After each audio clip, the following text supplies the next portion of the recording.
こんにちは、こんばんは。ブレンドモーターです。今回は90のスープラ、スムージングした部分を塗っていきます。ここをスムージングしたので、この周辺は色を入れるんですが、あとはぼかして全体にクリアは拭いていきます。うちで使っているぼかし剤は関西ペイントのぼかしレベリング剤というのを使っています。このぼかしレベリング剤は、塗る前に毎回拭いていく使い方をします。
色の吹き付けはこんな感じになってます。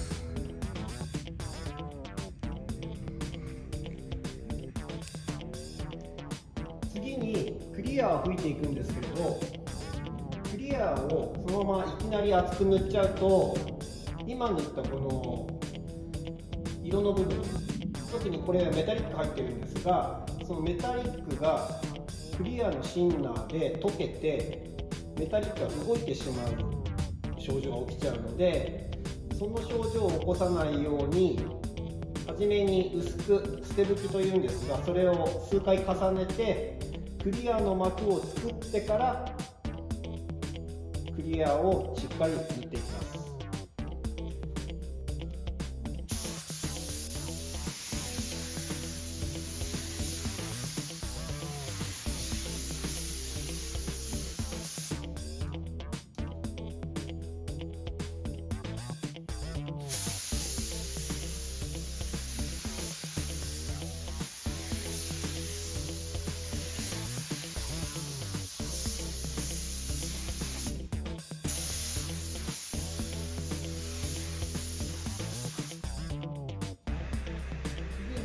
全体にも捨て拭きをしていきます。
塗装をするタイミングなんですが、マスキングした部分を触ってベトベトする感じ、指紋残ってますよね。この状態だとまだ早いので、触って指紋がつかないような状態になったら次塗って OK です。